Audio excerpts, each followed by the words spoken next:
All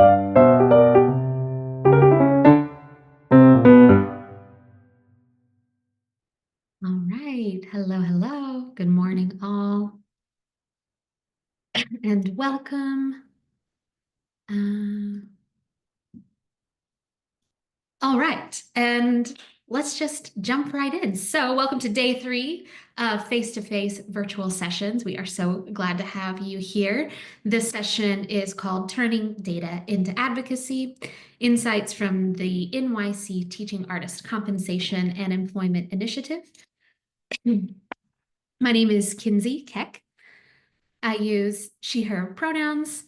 I am a white woman with brown hair. It's parted down the middle and pulled back in a clip today, and I'm wearing a cozy tan and white knit sweater and some large round wire-framed glasses.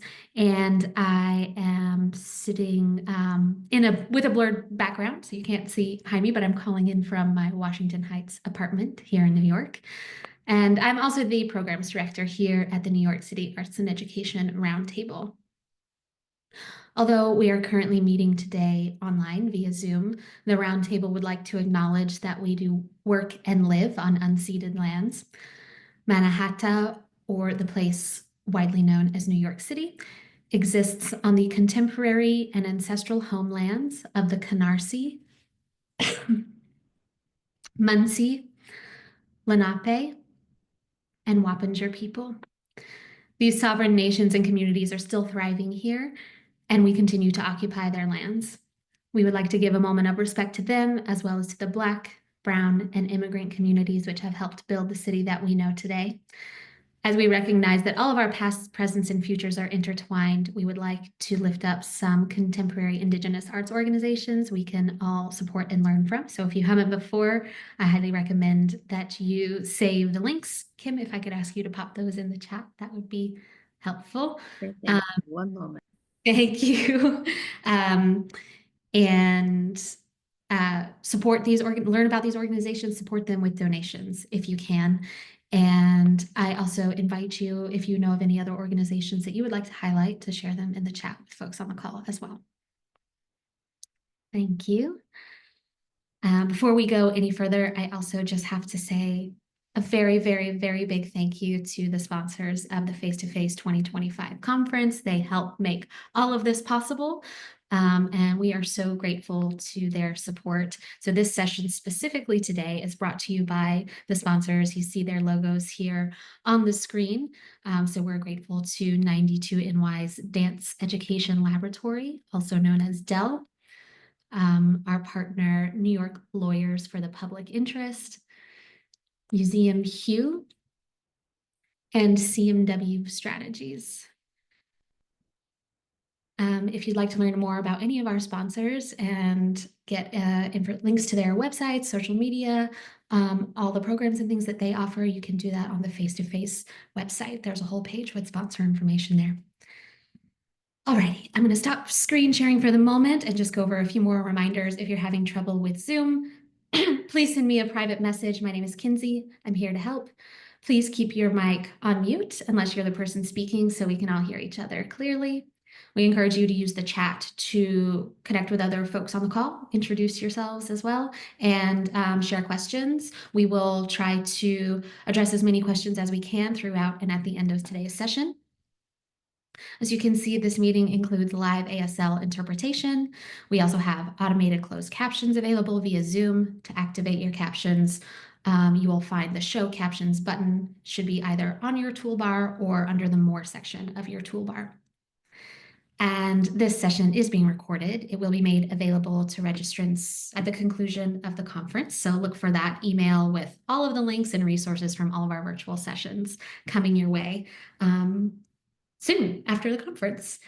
And I believe that's it for me. I'm just gonna bring on our presenters for today and pass the mic over to Kim and Greg to introduce themselves and get us going. Welcome. Fabulous. Thanks so much, Kinsey. And hello, everybody. Kinsey, if you can pull back up that slide deck.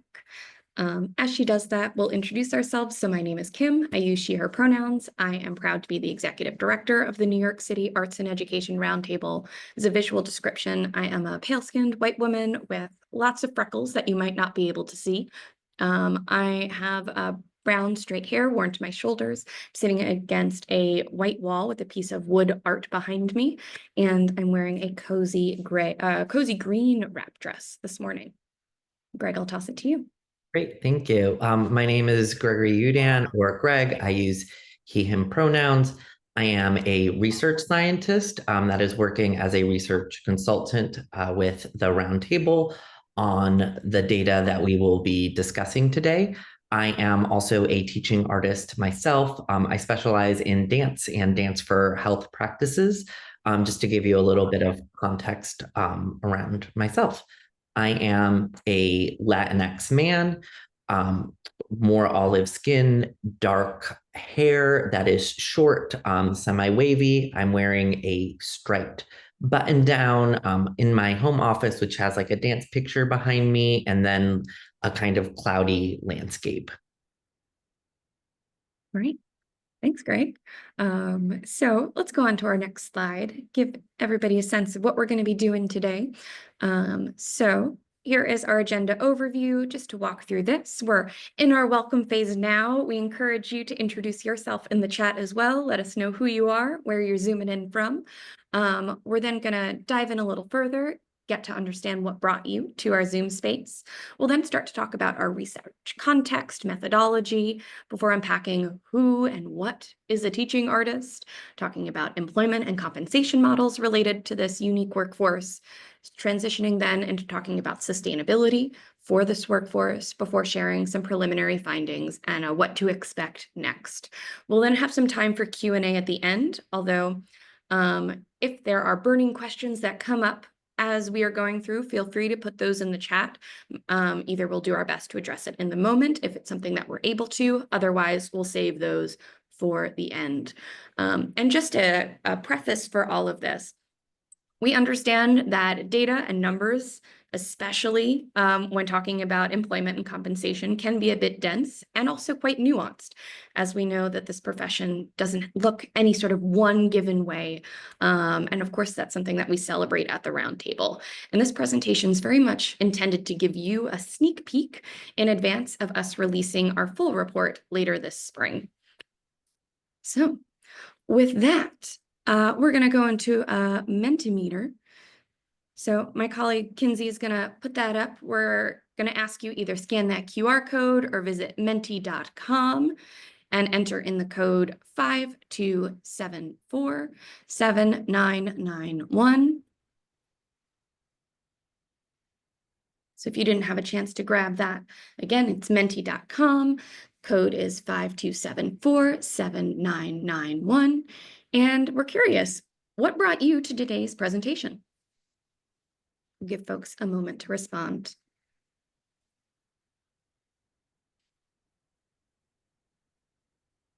I'll also share, if you can't access the Menti for any reason, please feel free, drop your response in the chat.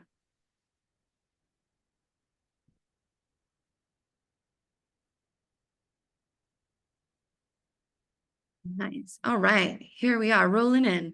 So I'm seeing director of an arts org looking at fair wages for TAs, looking to overhaul teaching artist compensation. We participated in the survey and want to see the results. Fabulous. Let's see. Let me get rid of this. There we go. Interested to see how we can use the findings to advocate for fair pay at our organization or know if we're on the right track. Desire to learn more about equitable TA compensation, learning more about the study and how we can use it for advocacy. As a longtime teaching artist, interested in the responses to your recent survey about teaching artist compensation. I'm seeing a lot of curiosity as well. Teaching artists are underpaid. Want to hear how this might change. And again, sort of a common theme I'm seeing as well around using data for advocacy. Nice. Wonderful. Great, Well, Kim, thanks. if I can jump in just for 1 second. Please. So I'm seeing a lot of ones about current rates too. So just to uplift, We will not be sharing everything from the report today. So we will actually not be sharing what those rates are today, but you can look forward to see those in the actual report. Mhm.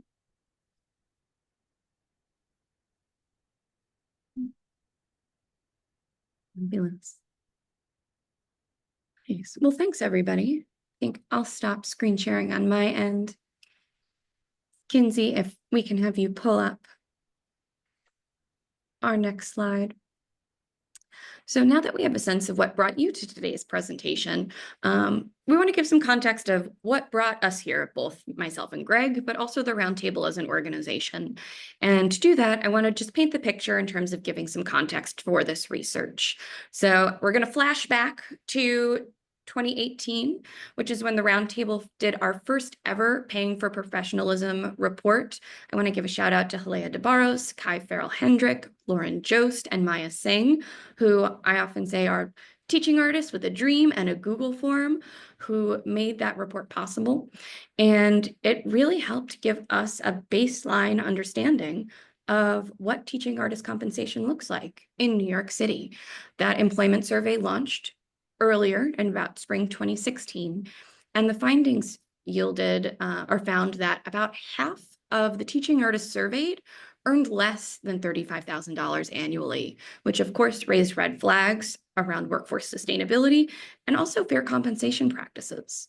However, that data then gave us a baseline, not only for organizations, grant makers, teaching artists, so that we can start to understand these compensation benchmarks, be able to advocate towards what fairer wages look like in relation to cost of living within our city, but also explicitly naming the challenges related to this very vital workforce. Of course, then a few years later, 2020, the COVID pandemic hit and had an immediate impact on both the arts and education sector. As you can see from the stat on the slide, arts education organizations experienced a 78% reduction in artist staffing between March to June 2020, which represented over 2,100 artists. This is as reported by the Department of Cultural Affairs at the time. In response to that, though, with that grounding information from pre-pandemic in terms of how fragile the ecosystem is for teaching artists, and now having this ecosystem be once again financially impacted by the pandemic, the Roundtable responded and released the Arts Educator Emergency Relief Fund, which ended up being the largest emergency relief fund for teaching artists in the country, giving away over $1 million.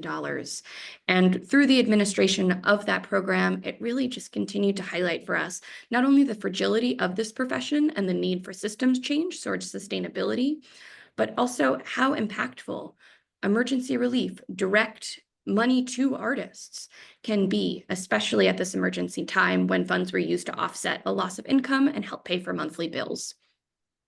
That sort of need for getting money in the hands of artists and the importance of data in terms of understanding this workforce was just further underscored by then Creatives Rebuild New York and their not only guaranteed income program that launched in 2022, which provided guaranteed income for artists from across the state. But with that, they also offered were able to put together a first of its kind geographic and demographic data picture featuring over 13,000 artists, which ended up actually being a survey and a data set that the Roundtable pulled from that eventually became known as a portrait of a New York State artist. And you're going to hear us use that term many times. We might refer to it as PNYSA as well. But when we're talking about portrait data, we're talking about this incredible survey from Creatives Rebuild. So within all of those pieces, underscoring it as well is the Roundtable Strategic Plan, which launched in 2020 and very much guided by feedback and response from many folks in this field from our community. One of the overarching goals that we heard loud and clear was the goal of documenting and educating not only our members, but a broader arts education ecosystem about the need for professional wages, employment benefits, fair working conditions, and equitable quality and standard of living. So let's go to the next slide.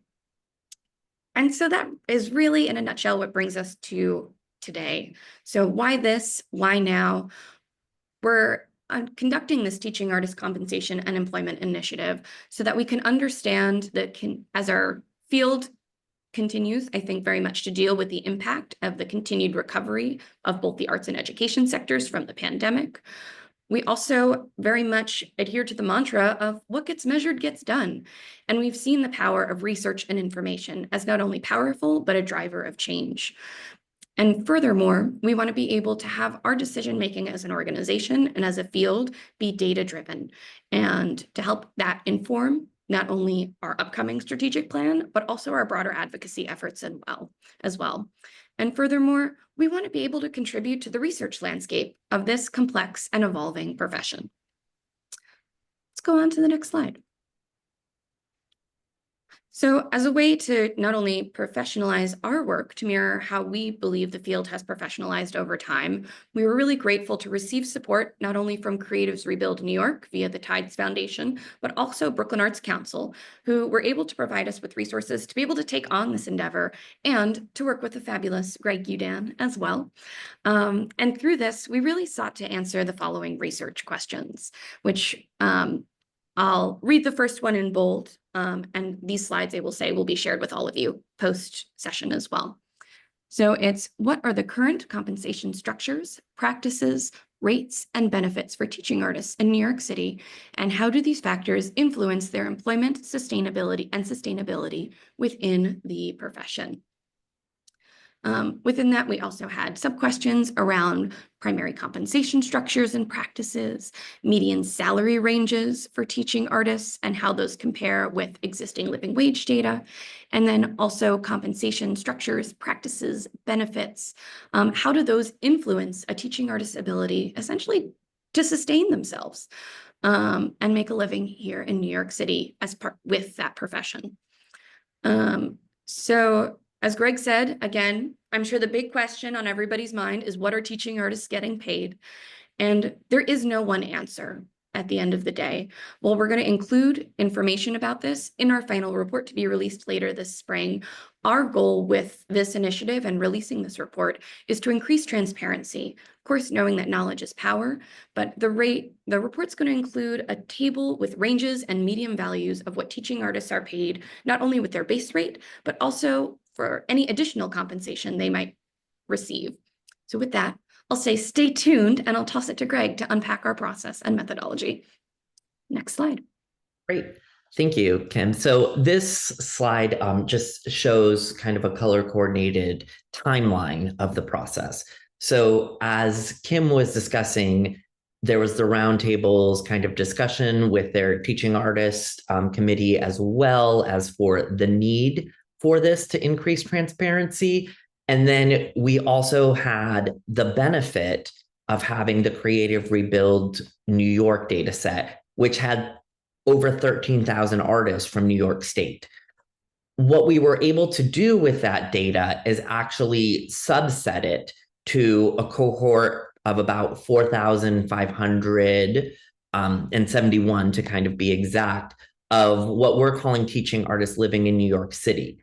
So the data set was of artists, and what we did is selected the questions: do they live in New York City? And then there was a question: is teaching core to your practice, your artistic practice? So anyone that selected those two questions was included in this secondary analysis of the portrait data that we did.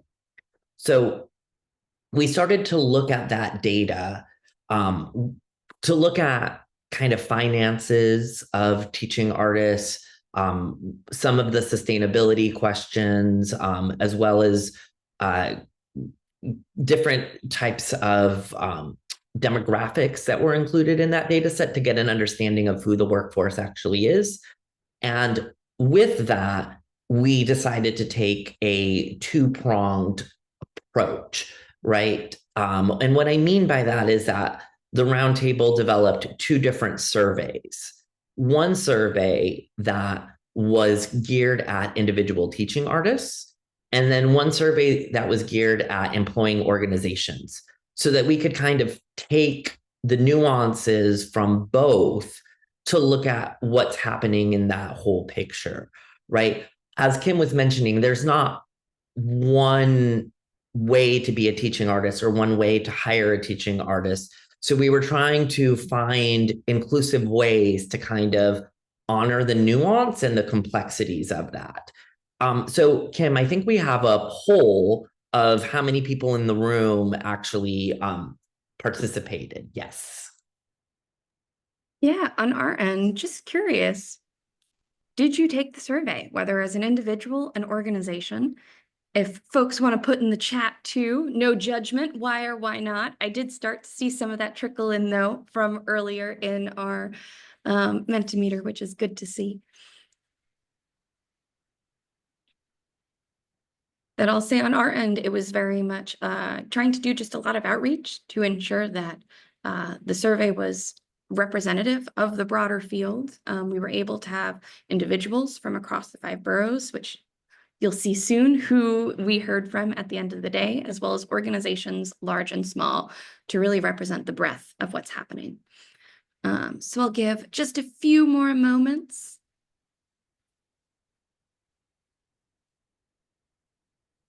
I'll just talk a little bit while you're having a few more minutes to fill this out. Right? Any sort of data is based on the sample, right? So we're trying to look at how we can get a representative sample and how we can do reach and recruitment to incorporate as many people as possible, knowing that any one sample is not perfect and knowing that not every single teaching artist in New York City is going to respond to a single survey. It's just not a feasible commute, right? It was time consuming.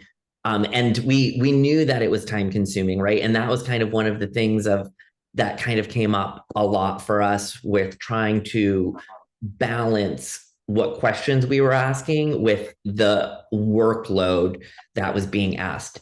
There was a gift card that was given to, I think, 4 individuals and 4 organizations. Is that correct, Kim? 4 and 4? Mm-hmm. Yes. As an incentive for the labor that we know was intense going into that. But that's unfortunately one of the realities of like how research kind of happens. So we went in knowing that and trying to balance that with the Creatives Rebuild New York or that portrait data set as well as our own data sets. I think with that, just I'll share our results because I find it interesting. So I'll say we do have, I think, a mix of folks that either took the survey as an individual, took the survey as an organization, and some folks either didn't take it, which is totally fine, or are not sure. So I think helpful for us as we go into framing the rest of our presentation. Great. Kinsey, I think we can move on to the next slide. So I think one of the things that we needed to do for the research is really kind of what I'm going to call as a researcher operationally define everything so that teaching artists are practicing professional artists who teach and integrate their art form and perspectives and histories and skills into a wide range of learning settings. And then Kim, I don't know if you want to add anything else to that. So I think something also just to keep in mind, so the term teaching artist, the term teaching artist actually has its origins back to the 1970s. The name is largely attributed to being created at Lincoln Center Institute, although we know teaching artists have been around much longer than that and are oftentimes known by many different names: artist educator, culture bearer, community artist, and of course that varies by cultural context as well. So within that, we wanted to get a sense from organizations and individuals, what do they call teaching artists within their organization? See, Greg, should we do the Menti or you want to keep on going? I think we can keep on going. I think so too. So the next slide.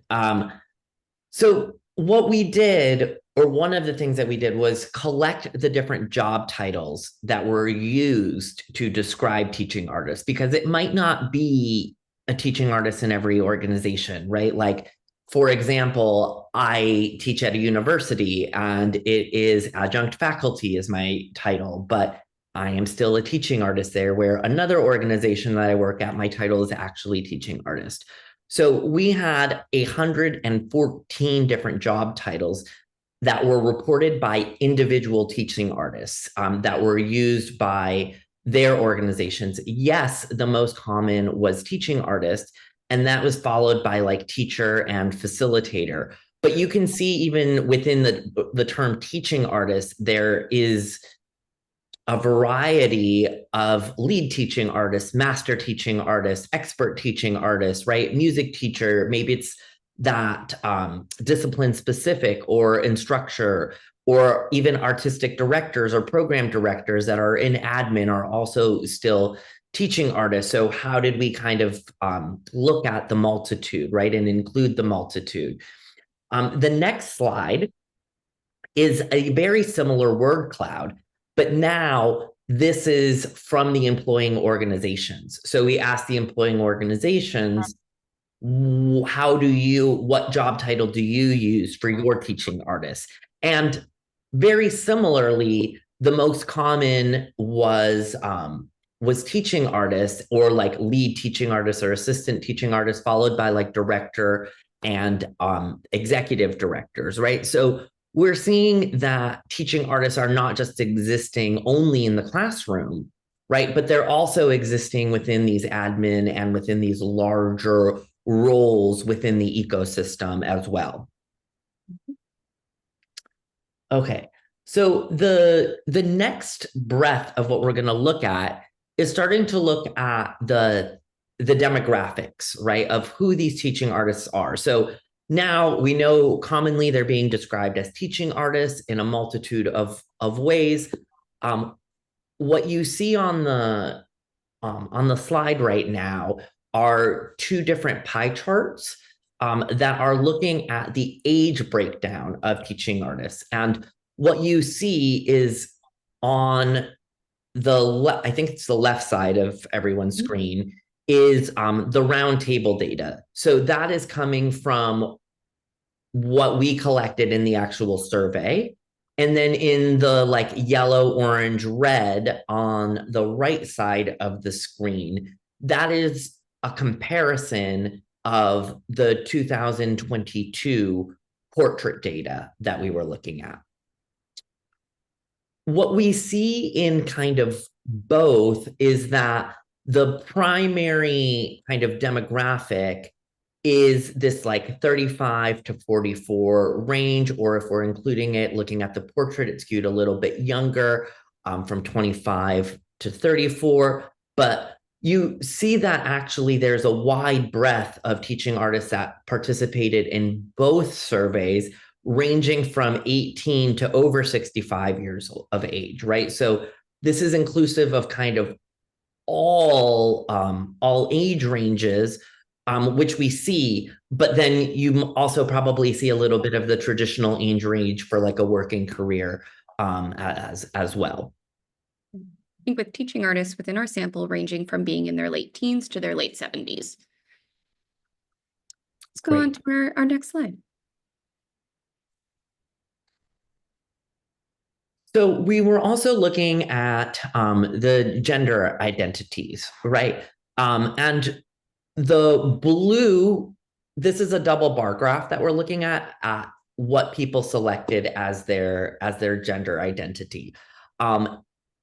It's slightly different, even though the categories are the same in the Roundtable sample versus the portrait sample, where people were able to select how many they identified with. So the percentages may not add, or don't always add up to 100, but that's because people were able to self-select. We also gave the option to self-describe or not to answer. What you might notice though is in the Roundtable sample, it skews more heavily female, right? And then in the portrait data, it was more balanced between what we kind of traditionally expect between the categories.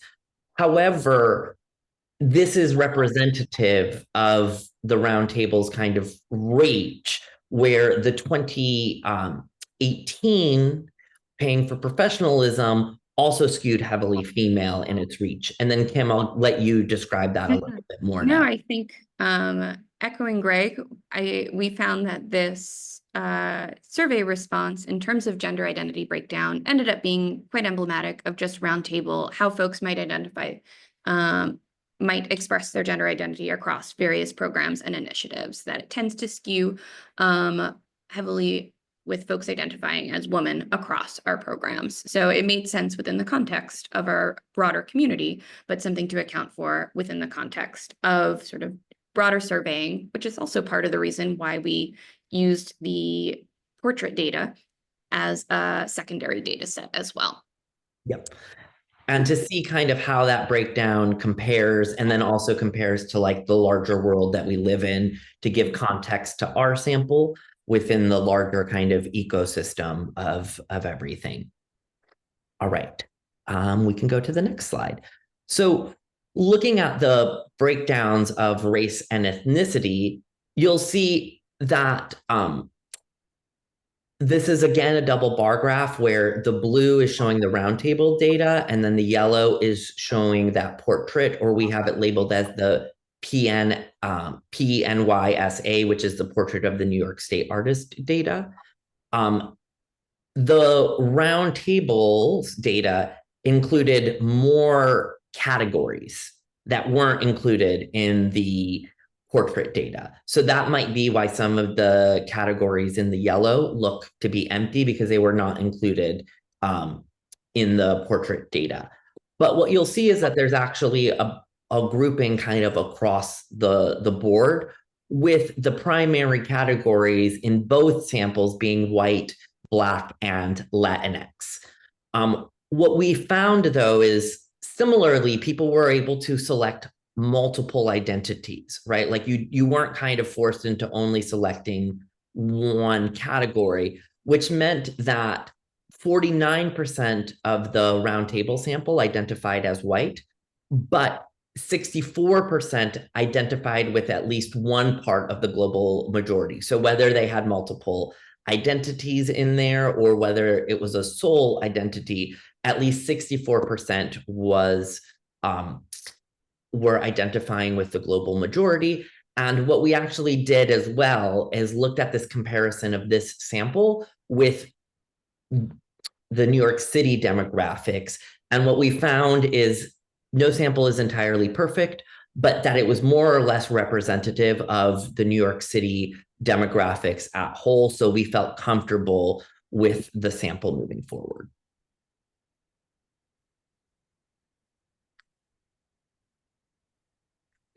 Can we go back for 1 second? So there's a great question from Ian. Why does the portrait data, gender and ethnicity appear more balanced across the traditional categories? I think one thing to take into account is that samples and percentages are based on how many people we get, right? And then there is in statistics the law of large numbers, right? And the portrait data, that subset, had 4,571 participants. The Roundtable sample had 172 participants. So it gets more, it's easier to be more skewed. I don't mean more skewed in a bad sense, but it might, like, one person more or two people more may affect how much a category jumps, right? As opposed to like the 4,500, where there's so many people that it tends to balance out a little bit more. Some of the things that the Roundtable did to kind of mitigate the bias as much as possible is working with program partners, right, to do as much outreach as possible and be able to reach into these different communities. We were also realizing the survey, the Roundtable survey was only offered in English. The Creatives Rebuild New York survey was offered in both English and Spanish. So that's one difference that may account for something.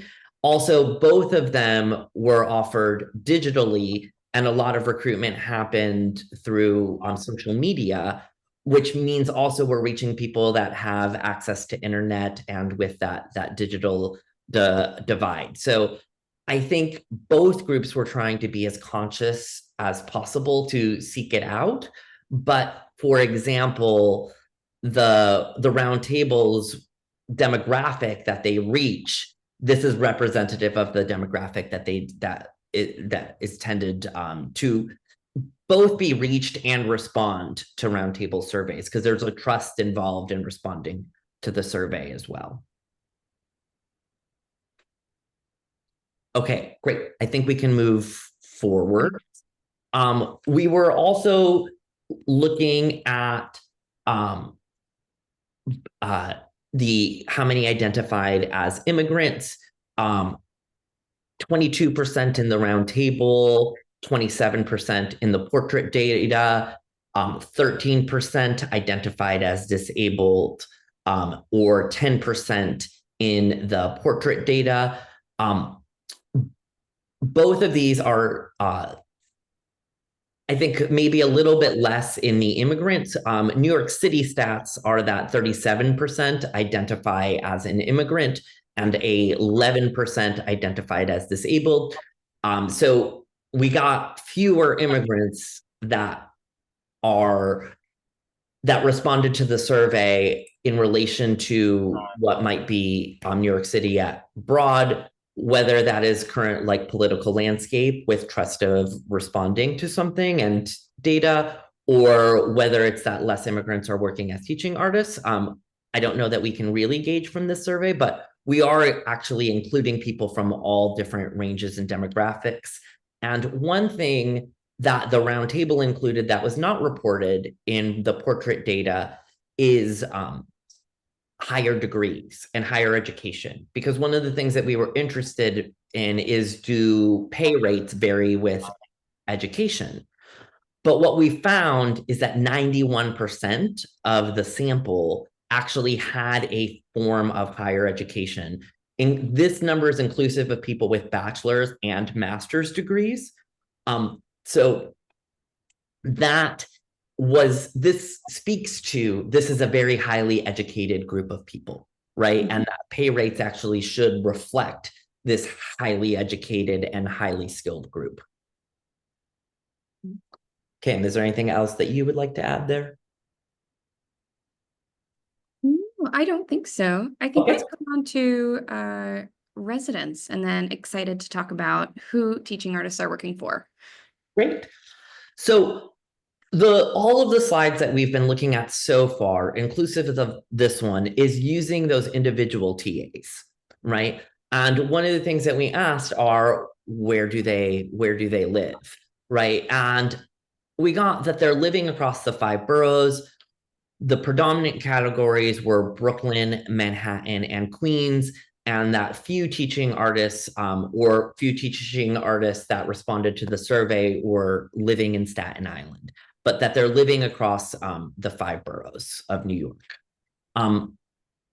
Also, I guess I didn't state this up front, but we probably should, that in order to be included as a teaching artist in the survey, you needed to self-identify as a teaching artist living in New York City.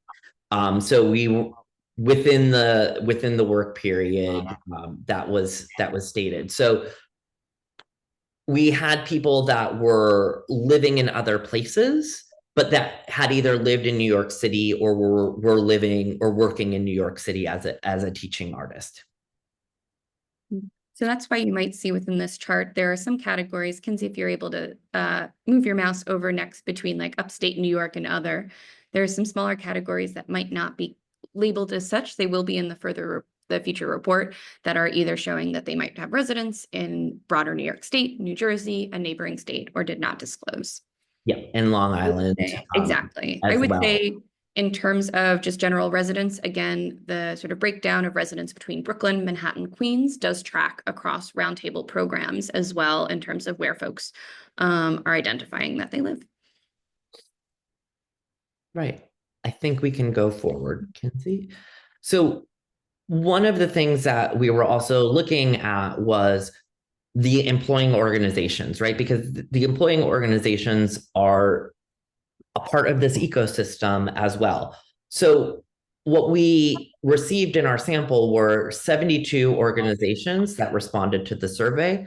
And those 72 organizations were employing 2,321 teaching artists. What we looked at here is kind of the breadth and the variety of organization types that TAs and organizations that responded. And what you'll see is that we kind of have responses from a lot of different categories. There is one difference that I need to point out between the two is that you'll see that some of the categories for organizations are empty. And this has to do with how the question was asked. Because for TAs, they were allowed to select all the different types of organizations that they work for, understanding that TAs work for multiple organizations. The employing organizations were asked, which of these categories fits best with your primary mission?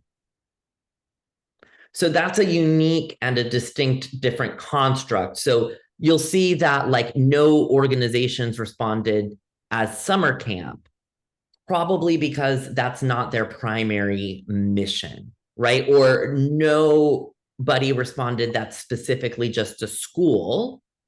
Many of these were either teaching artists that were working in schools or different organizations that work in schools and after schools as a vendor of sorts, right? But even the school through a vendor is empty because that's not their primary mission, right? Their primary mission fit better with one of these other categories. So just to know why these two graphs look differently, it's due to how the questions were asked. So organization types can vary across categories when considering. So we weren't double counting because they were only able to select one. So the organization themselves had to select which category they felt their primary mission fell best into. The teaching artists, though, many teaching artists responded to working for multiple organizations. We even had one teaching artist in the sample that responded to working over at over 10 different organizations. So in order to capture the uniqueness of TA's gig experience, right? Because in the 2018 Paying for Professionalism, we found that a lot of people are working at multiple jobs and gigs. So we wanted to give them the option to be able to include all of those different categories. So for TAs, they're allowed to select all. For orgs, they're only allowed to select one, which is what leads to the differences and also accounts for that double counting. I think also just beyond this, although not written on the slide, something that we found to be interesting in reviewing data is that organizations reported on when they were founded. And 74% of organizations reported that they were founded between 1975 and present day, which I will say unsurprisingly as well, the highest concentration of organizations reported being founded between 1975 and 1990 at about 40% of our sample size. And on the Roundtable's end, this does make sense, and we believe is in part a direct response and correlation to the impact of New York City's financial crisis of the late 1970s, which resulted in arts teacher layoffs and then sparked the slow retreat of arts and academics starting.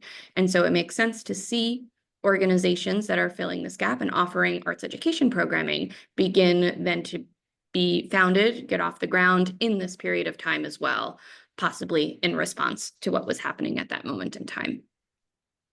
Great. I think we can go on to our next slide.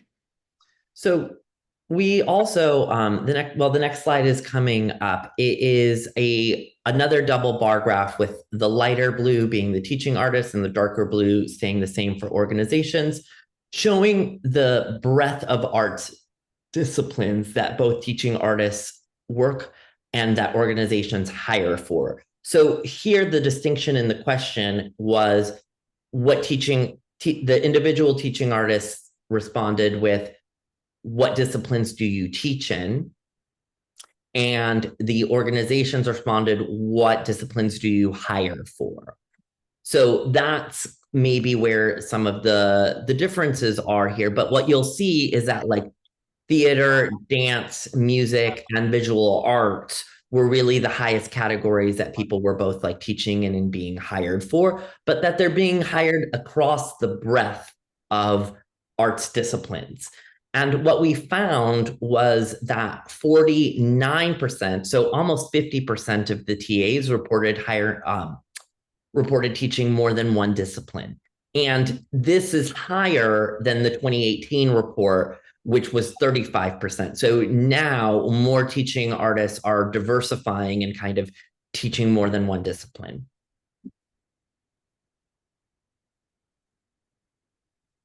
Great. So now we're getting into, I think, more of what people are wanting to know than just like who the organizations and the workforce kind of is. But we asked about different employment statuses, right? And of these organizations, 77% are employing TAs as part-time, 19% are independent contractors, and 4% are full-time employees, right? So not many teaching artists are getting jobs as full-time W-2s, but more so than in 2018, people are getting W-2s as a part-time employee than 1099 independent contractors. So the full-time is where we kind of don't have a lot. What we did also ask, and this will be, we won't discuss this today, for example, but we have a category of self-employment, and we collected a sample of teaching artists who were self-employed either by 1099 or through a different type of organization that they have on their own. So we'll give that breakdown as well. But this is important to kind of take into context because oftentimes the benefits that organizations are able to offer are dependent on either part-time or full-time status. And this is where the nuances of what teaching artists kind of come up against, and what the organizations also come up against is what they're able to offer to their TAs, and then where that disparity kind of lies. I think to add to that as well, in terms of that independent contractor piece, that we found that was a big focal point of the 2018 Paying for Professionalism survey that found, I believe it was 29% of TAs identified as being 1099 or independent contractors. And so I will say on the Roundtable side, we are excited to see that percentage decrease over the past 7 years, as that was a call to shift from that independent contractor model to part-time, as we know that there are certain worker protections and even benefits that are able to be offered. And the report will go into further detail about the many different benefits. We'll also touch a little bit on that a little later in our presentation. Great. So I think we can go on, Kenzie. So I think one of the first things that we need to do before we even look at the graph that is here is we needed to operationally define things for research purposes. So we came up with kind of the wording of base pay rate. And this, for our purposes, is defined as the standard rate of compensation offered to TAs. This is excluding any additional compensations, right? So excluding benefits, excluding bonuses, or things that the organizations may compensate for separately, right? So what we see here is a horizontal bar graph, both with the TAs and the organizations, of what they included or what is included in their base pay. And when I look at this, is that more or less they're aligned between what the TAs and the orgs are saying. There's a little bit of more orgs saying that they're compensating for prep time of physical space than the TAs, but more or less it seems like there's an agreement between what's being included. And the main kind of entities were teaching time, lesson planning and prep time and curriculum development. Now, noting for us to pay attention to is that this is just what's included in their base pay, right? We also have categories of what is additional pay. And that's where this might be a little bit more nuanced, because what one organization includes in base pay, another may actually be additionally compensating for, or may have different rates or things like that to account for. And it's really that spread of elements that then speaks to the nuance of the profession. And again, reinforcing that our hope when doing this is to be able to provide transparency and knowledge of everything that actually goes into teaching artists work, to make sure that not only our employing organizations, but also those that are funding the work, whether they be in government, philanthropy, are understanding the true cost of what it takes to actually hire a teaching artist and the work that they are doing, so that ultimately it can inform their grant-making decisions and funding to support the field.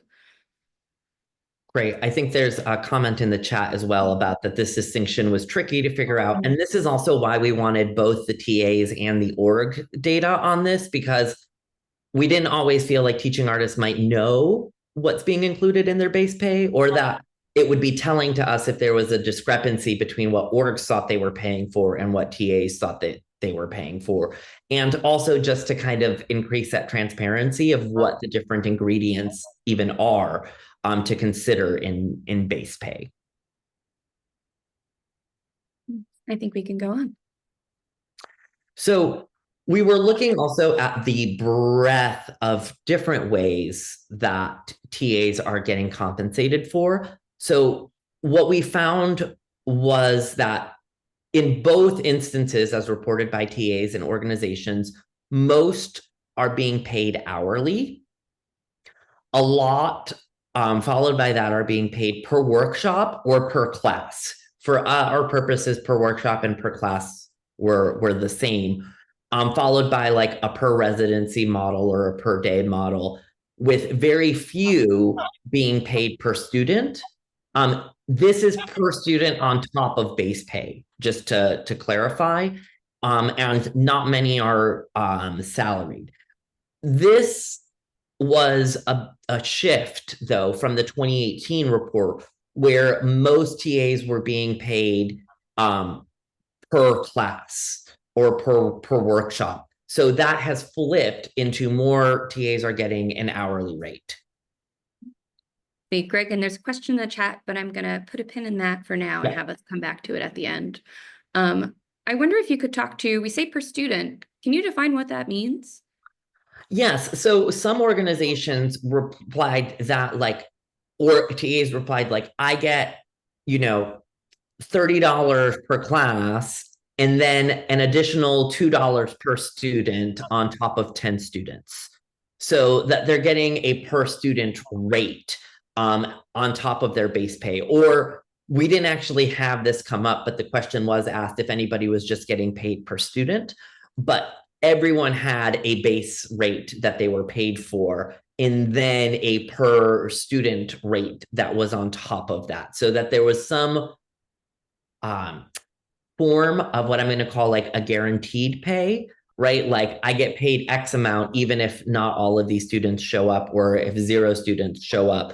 But then if I bring in more students to that class, then I get paid more, which also doesn't work in every single context, right? If you're at a school setting, the number of students may be set by the after school setting. So it also speaks to the uniqueness of the field. Let's chat some additional compensation then. Great. So keeping in mind that this is additional compensation and not things that are being included in base rate. So what we're seeing is the percentage of organizations that responded as additionally compensating teaching artists for the following tasks. So you'll see that kind of across all categories, there were some response, things do shift. The main kind of, I think, takeaways are that people are additionally compensating time for professional development, meetings, and then curriculum development, and then things like lesson planning and prep are starting to get less in the percentages. And this might be because more organizations said that they were actually including that or taking that into account into their base pay. This is important to uplift that this is all self-identifying, right? The orgs are the ones that are getting to decide which categories they feel like they include in their base pay, or which categories they feel like they additionally compensate for. And for both of these, in the report, we'll have a table of ranges and median values that you'll be able to see.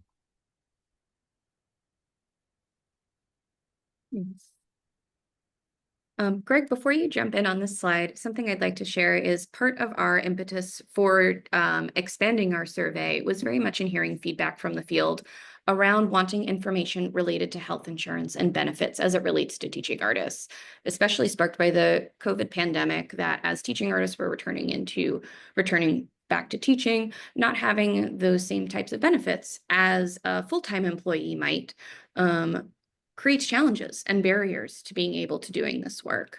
So with that framing, Greg, curious, what'd we find? So one thing that you like to be in the report is that we have a table, or we have a graph of the different benefits and that teaching artists are responding to having and that organizations are responding to offering. But for the purposes of today, 88% of TAs reported having health insurance, but only 6% of these actually received their health insurance through an employer. So they were actually getting health insurance through many other ways, whether it be like the Affordable Health Care Act or through a spouse or a partner, and not through their actual employers. Now, one of the questions, we didn't specifically ask if this was through their TA work or not, but through any type of employer, which is still a very low number that are actually getting this benefit added through their employers. And one of the open-ended questions actually came up with like, health insurance is the biggest concern that I have, right? And that this is why I maintain another full-time job for this. Okay, and then what we also looked at were that 10% reported not having any health insurance, and 18% said that they didn't have health insurance in the portrait data. However, taking into context, the portrait data was coming from COVID times, so that we're moving in the right direction. Nice. And I see Allie's question in the chat as well around any correlations found between available TA benefits and the organization's overall operating budgets.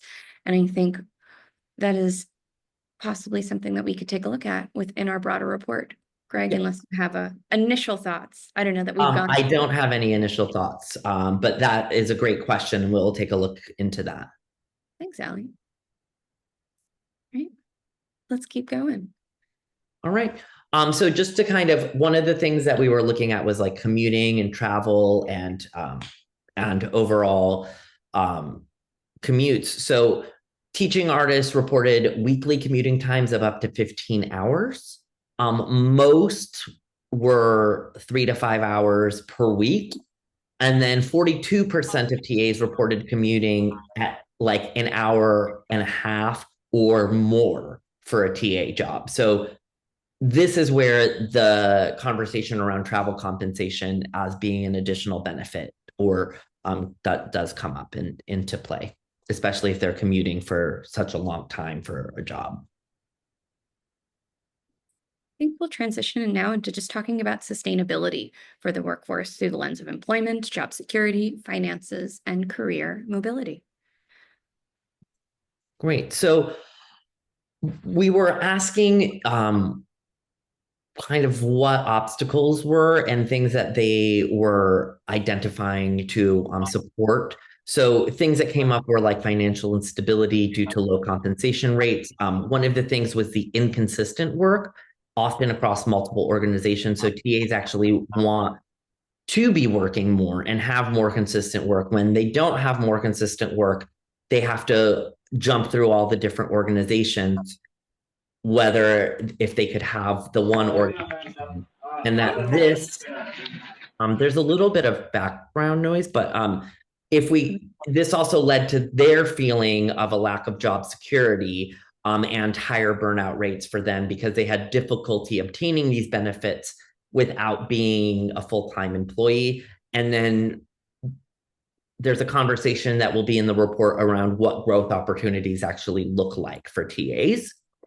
So things that they felt would help to support their sustainability is actually higher compensation that matches the cost of living, access to better benefits, and then consistency in workload, which would lead to better job security.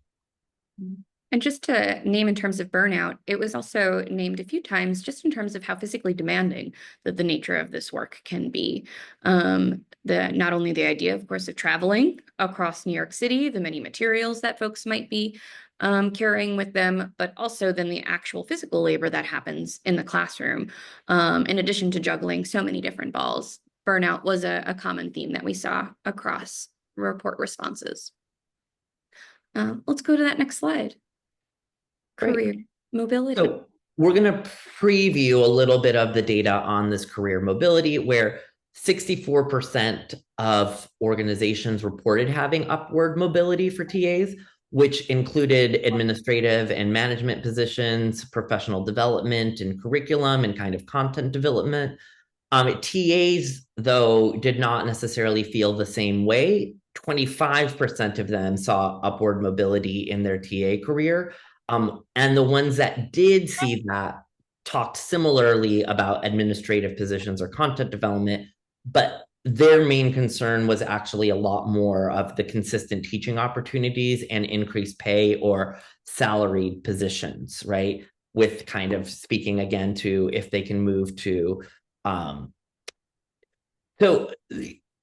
there's a question here, Kim, about why is upward mobility a movement into administration? And that's something that we came up and kind of had many conversations about, because it was a unique thing where maybe for one TA, and we actually saw this in the report, and I think this is where one of the differences kind of comes up, is where for me, moving into an admin position may not feel like upward mobility, but for somebody else it does. So it kind of speaks to the uniqueness of the person and the individual. Kim, I don't know if you want to expand on that a little bit more. Yeah, I think that it's something definitely to be unpacked in the fuller report, and as a conversation I know that has been had across different roundtable open spaces and also within our teaching artist committee, that as the roundtable we find that teaching artistry doesn't have one linear path. And so that idea of upward mobility doesn't look any sort of given way. And so Eva, I read what you say in terms of it feels like master teaching artistry is undervalued. And I think that definitely is a consideration in terms of what does growth actually look like in this field? What does sustainability? And I will say that in part is also what drives another one of the Roundtables programs, which is our teaching artist mentorship program, recognizing where we pair a teaching artist in a mid-career with a mentor to help meet their unique goals, because it doesn't look any sort of one way. But I think it is a conversation to be had as a broader field about what does this look like, what supports are needed, so that these many different career mobility paths can be honored and uplifted, especially as we think back to the data that was shared at the beginning, keeping in mind how the breadth of education experience that these folks are bringing to the work. Right. Let's keep going, I think. Great. So looking at finances,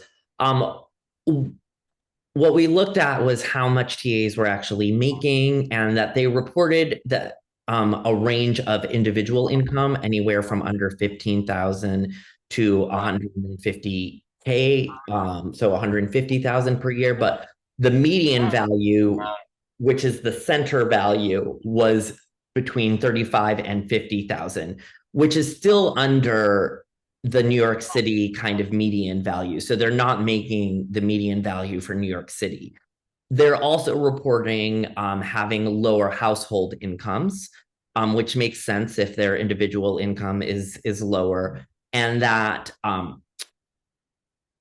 47% of their income is coming from their teaching artist work. So it's showing us that over 50% are having other forms of income to kind of supplement their livelihoods, right?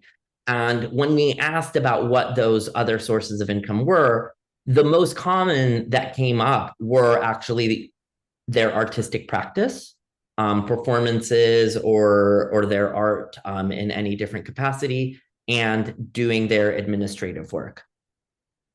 So the gross income that is the gross income that was reported on their taxes. So that is not just income from their teaching artist work. So it does include additional income, but we also asked them separately what their income from teaching artist work was, and that's how we were able to calculate the percentage. I think also an interesting piece to this as well is something that the Roundtable toils with is understanding how does teaching artist work support one's ability to be a working artist? How does one's artistic practice or other work support their ability to be a teaching artist? And so we're starting to see a bit of a, I don't know if it's the right word, but like symbiotic relationship where artistic practice is definitely, whether it's a teaching artist work supporting their art or art supporting their teaching artist work, folks are definitely wearing both hats and having these as multiple forms of income that ultimately then go to be able to support their ability to live and or work in the New York City area. Great. Let's go to the next slide. So Kim, if you want to talk about kind of like some of the takeaways. Of course. So as you can tell, we have a lot of takeaways. We distilled a few down here. There will be many more in the report.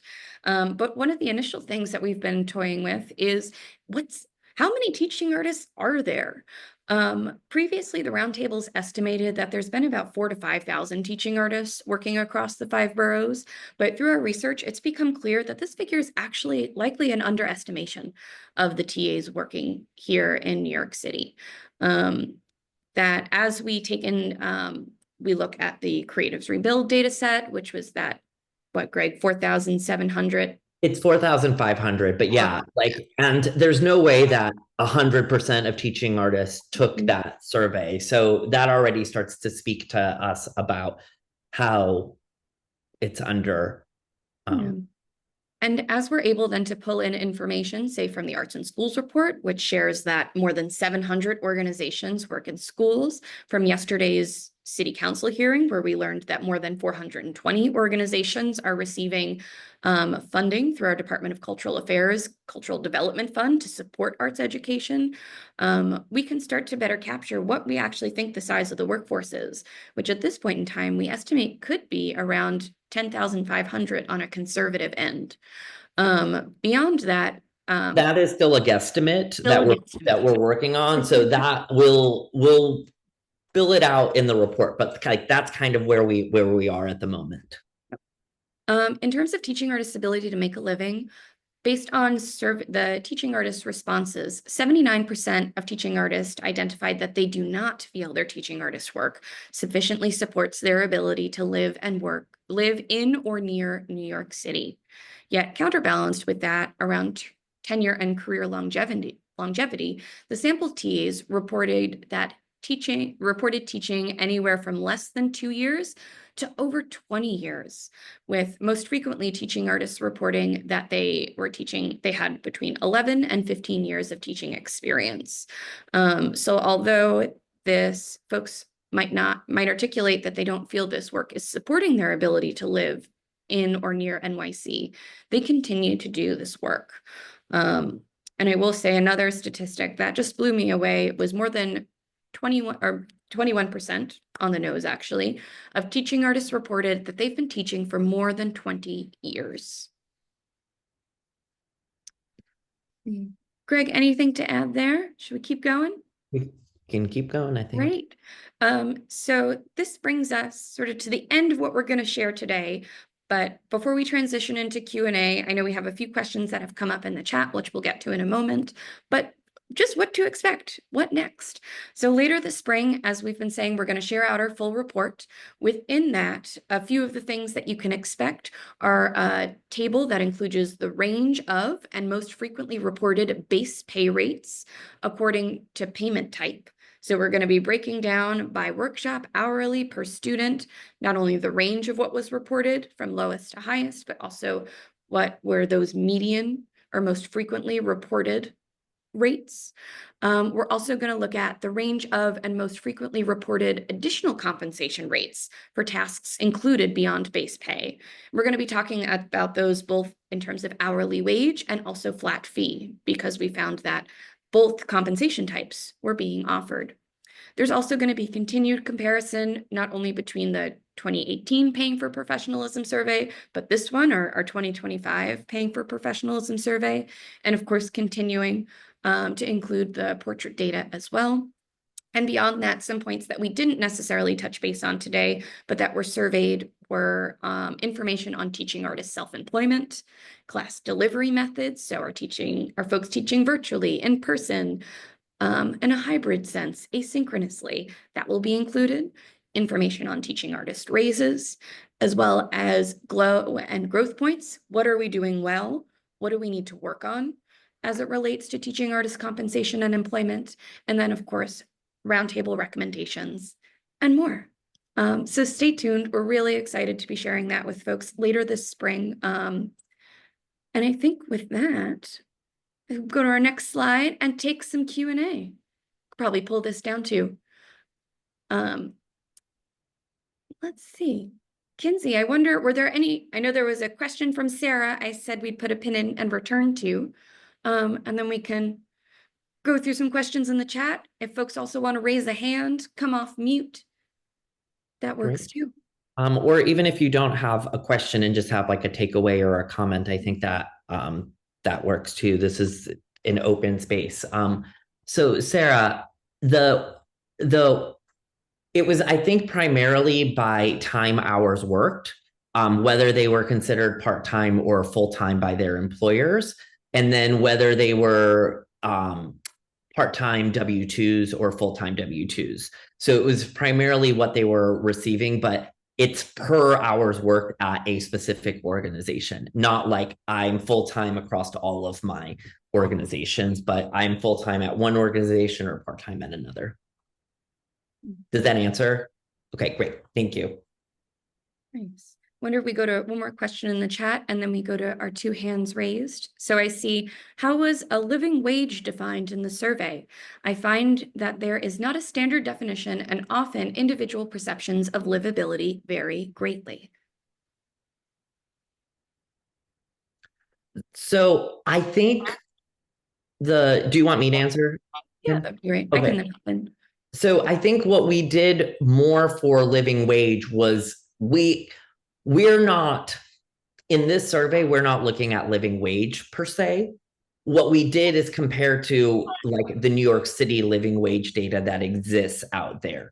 So we didn't create a definition of living wage, but what is the living wage that like other studies have calculated for New York City, and whether we're meeting that or following away from that.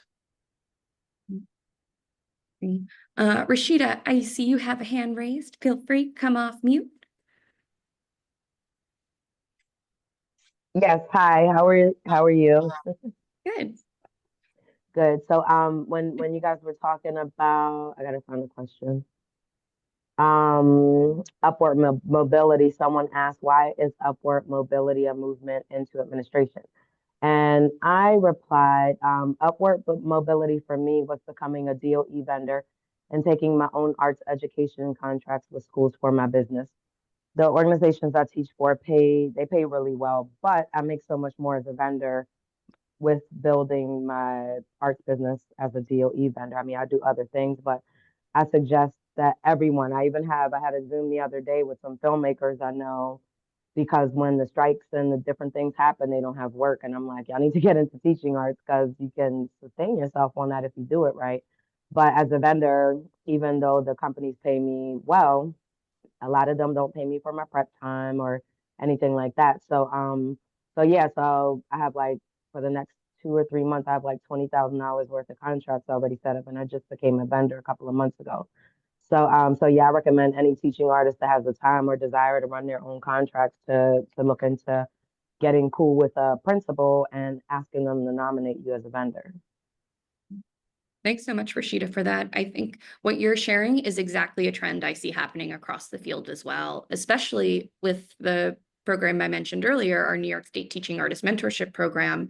I think we were really surprised to see just how many teaching artists opted or wanted to participate in the program for exactly that reason. They were looking to start up their own organization to be able to get that vendor status, be able to be partner with schools and have, whether it be more autonomy, be able to handle those contracts directly with schools or community partners. So I think definitely a takeaway for us, especially as we look at then how folks self-identified with their job titles earlier, that we saw within that executive director also identified, which could show executive directors at organizations also being ones teaching and could have that same sort of intersectional professional identity that you're sharing too.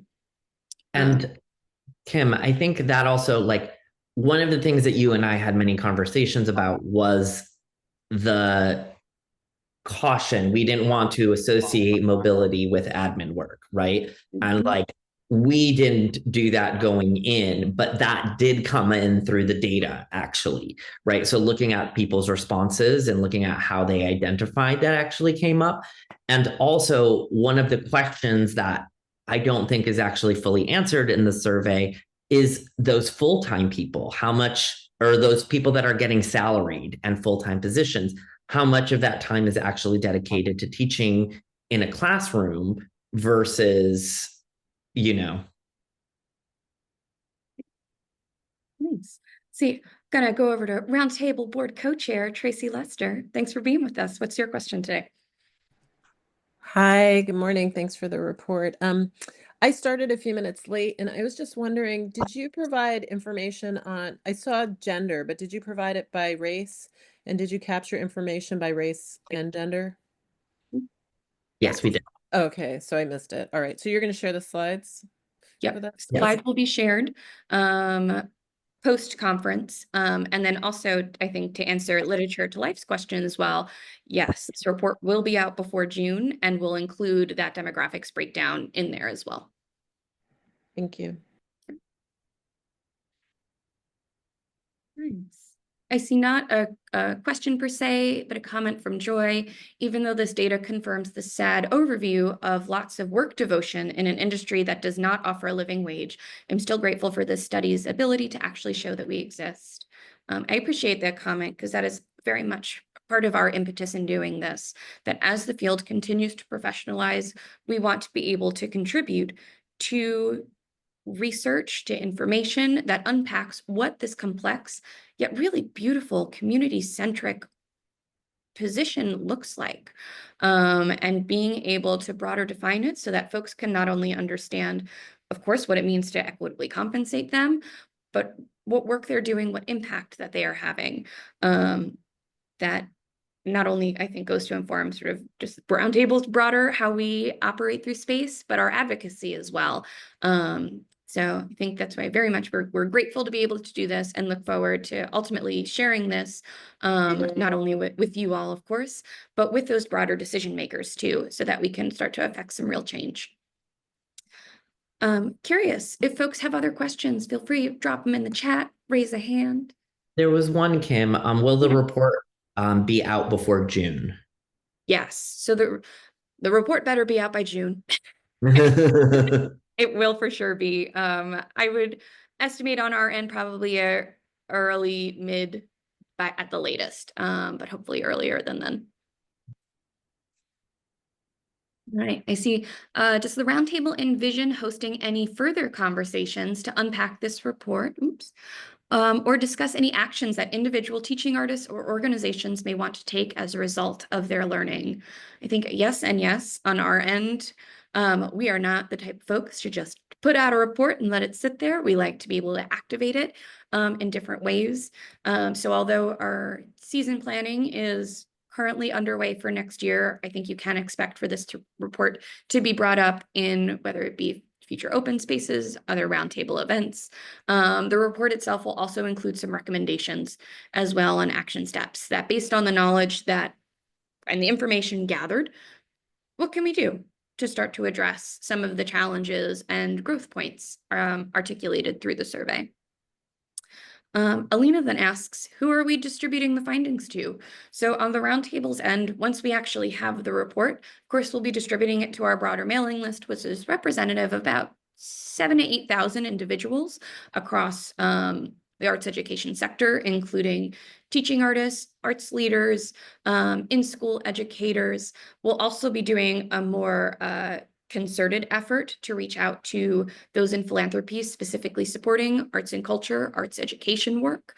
Also our friends in government as well, that although the roundtable is very much in the midst of our, it starts with the arts advocacy campaign around ensuring equitable funding and universal access for arts education as part of New York City's budget. Part of those conversations as well have started to include some of this data and started planting seeds not only with city council representatives, but also agency leaders within the Department of Cultural Affairs and the Department of Education as well, that this information is coming. And as part of sort of the broader ecosystem and supporting this work, we want to make sure that they are educated about this workforce as well. So I think I will say too, we recognize sort of organization leaders, the power that they hold in terms of how budgets are decided, what that looks like, how teaching artists are employed. So we'll also be sending out individual emails to those organization leaders as well within the roundtable community. And thanks, Joy. We try.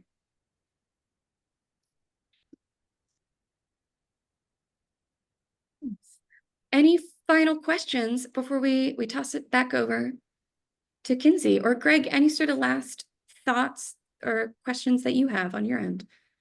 I think, thank you for listening today. And I think, also part of this is what you're able to do with it, right? Like the roundtable can do so much with it, but like what you're getting from it, like share this information, especially when you have the report in data form, because data is just data, right? Like we have to actually like enliven it and bring it to our representatives, bring it to philanthropists, bring it to organizations, right? And have use this data to have informed conversations, right? About everything and about your desires.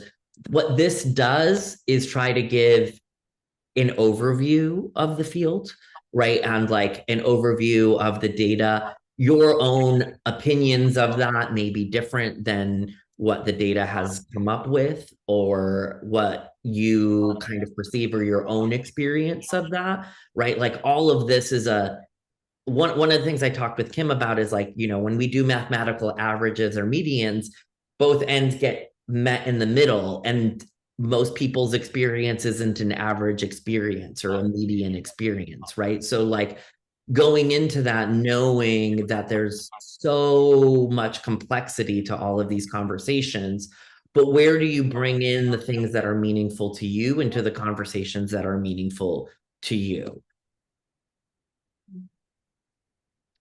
There's another question that just came in, like, did any of the findings surprise the team? And I think a lot of them did. And like, I still think we're trying to unpack what some of them mean. So we'll address that more in the report.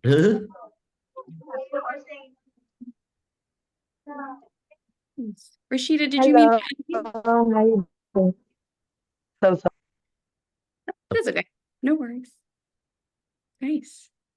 Well, I think a huge thank you to my co-presenter, Greg, not only, of course, for this session, but also just for his tremendous work on this initiative.